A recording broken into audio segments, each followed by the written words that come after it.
তখন উচ্চ মাধ্যমিক পরীক্ষার্থী। গায়ক নচিকেতা আজও আমার প্রিয় গায়কদের মধ্যে একজন। তার সে প্রথম প্রেম আমার নীলাঞ্জনা গানটা আমার হৃদয়ে দামামা বাজাত। না শুধু প্রিয় গায়কের গান বলে না, সেই গানটার সাথে আমার জীবনের মিল ছিল।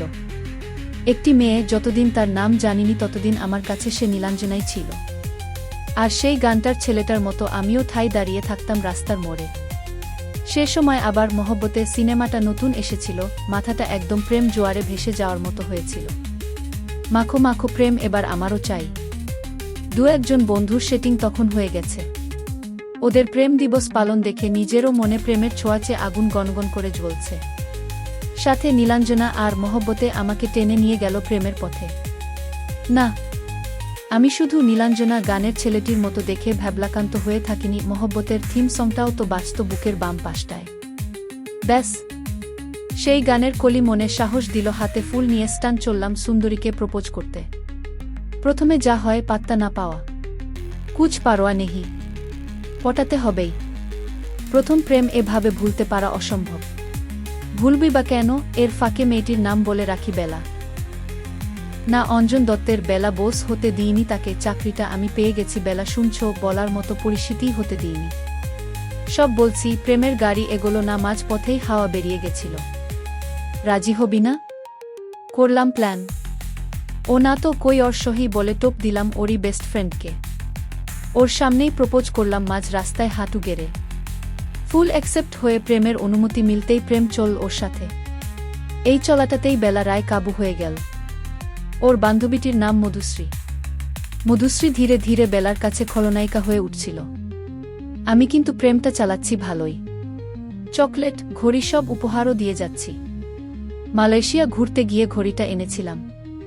মধুশ্রীর একটি স্টেডি বয়ফ্রেন্ড ছিল, সেটা বেলা জানত। হয়তো আমাকে ঠকাচ্ছে, আবার উপহারও নিচ্ছে বলেই আরও ক্ষিপ্ত হয়ে একসময় কথা বলাই বন্ধ করে দিল। একদিন মধুশ্রীর জন্য রাস্তায় দাঁড়িয়ে আছি, হঠাৎ বেলা স্কুল বাস থেকে নেমে গটম করে আমার সামনে এসে মধুশ্রীর প্রেমিক আছে সহ আমি ঠকছি সব গড় গড় বলে যাচ্ছে। কি অপরূপ সুন্দরী বেলা, তাকিয়ে থাকতে মন চায়। এর কাছে হাজার মধুশ্রী কুরবান।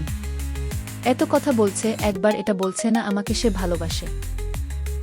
মনটা খালি জপে চলেছে, একবার বলো বেলা, একবার। আরে দাঁড়ান দাঁড়ান, মহিলাগণ জমিয়ে গালি দিচ্ছেন। ক্যারেক্টারলেস ছেলে, ফ্লার্ট বয় বলে। কি করব বলুন, ভালোবাসা আর যুদ্ধের সব চলে কথাতেই আছে। এবারটা শুনলে বুঝবেন আমি কতটা ফ্লার্ট মাস্টার। গালিগুলো বাঁচিয়ে রাখুন, না হয় পুরোটা পড়েই দেবেন। ততদিনে আমার জয়েন্টের রেজাল্ট বেরিয়ে গেছে, মেডিকেলে চান্সও পেয়ে গেছি। উচ্চ মাধ্যমিকের রেজাল্ট বেরিয়ে গেলে পড়তে বাইরে চলে যাব। আমি স্থির চোখে বেলাকে দেখছি। হঠাৎ বেলা কথা শেষে মুখের কাছে হাতটা নিয়ে, হ্যালো, কথাগুলো তোমাকে বলছি। মুখে কি দেখছ? আমার মুখে কিছু লেখা নেই। আরও ভালো মেয়ে আছে, তার জন্য প্রেমের ফিলিংসটা বাঁচিয়ে রাখো। ওকে, লিভ মধুশ্রী। আমিও রোমিও মেজাজে বলে ফেললাম, ভালো মেয়ের দলে তো তুমিও পড়ো, আসবে আমার জীবনে?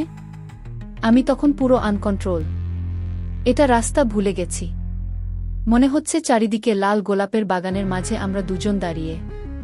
ওপর দিকে কানে ভেসে আসছে মহব্বতের গান, হামকো হামিসে চুরালো। আমার মন বলছিল আজ যদি না বলি হয়তো আর কোনোদিন বলা হবে না। বেলা হঠাৎ বলে উঠল, you also a flirt boy. ঠিকই আছে, রতনে রতন চেনে। ক্যারি অন গ্রু। No, I am not flirt boy damn. Madhushree আজ আসবে না জেনেও এখানে দাঁড়িয়ে আছি। রোজ দাঁড়িয়ে থাকি শুধু তোমাকে দেখব বলে। ভেবেছিলাম আমাদের দেখে জেলাস হয়ে আমার প্রপোজাল অ্যাকসেপ্ট করবে। আজ রিয়ানের বার্থডে সেলিব্রেট করতে মধুশ্রী রিয়ান ঘুরতে বেরিয়েছে। রিয়ানও মেডিকেলে চান্স পেয়ে গেছে, আর আমিও। এটা কতবার তোমাকে বলবো ভেবেও বলতে পারিনি। মধুশ্রী আমার বন্ধু রিয়ানের গার্লফ্রেন্ড। দে লাভ ইচ আদার। ওরা জানে ভালোবাসা কি, সেটা না পেলে কতটা কষ্ট হয়। মধুশ্রী জাস্ট হেল্পও করছিল। মালয়েশিয়া থেকে ঘড়িটাও শুধু তোমার জন্যেই এনেছিলাম। ভেবেছিলাম যেদিন তোমার মন গলবে তোমাকে দেব। I love you so much. আমি চেঁচিয়ে চেঁচিয়ে বলতে বলতে কেঁদে ফেলে রাস্তায় মুখ থেকে বসে পড়েছি। ওদিকে বেলাও নাকের জলে চোখের জলে হয়ে আমাকে জড়িয়ে ধরে হাঁটু গেড়ে রাস্তায় বসে পড়েছে।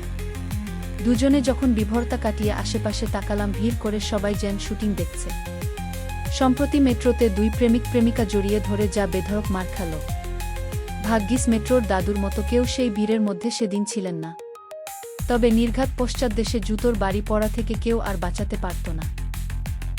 ভাবছেন তো তারপর কি হলো? প্রথম প্রেম টেকে না বেশিরভাগেরই এমন অভিমত। রঞ্জনা আমি আর আসব না গানই বেশিরভাগ প্রেমের সমাপ্তি টানে। তবে আমার ক্ষেত্রে তা হয়নি। দিল ওয়ালে দুলহানিয়া লে যায়েঙ্গে গান দিয়ে সমাপ্তি ঘটেছিল। এক কন্যা বেলাকে নিয়ে 5 বছরের বিবাহিত জীবন কাটিয়ে ফেলেছি গতকাল বোস্টন শহরে। এখন এখানেই আমাদের বসবাস। রিয়ানন্ধুশ্রী আজও পিছু ছাড়েনি। ফরচুনেট ওরাও এখানে থাকে এক পুত্র সন্তান নিয়ে। আমাদের ছেলে মেয়েগুলোর মধ্যে এখন থেকে যা ভাব, একে অপরকে চোখে হারায়।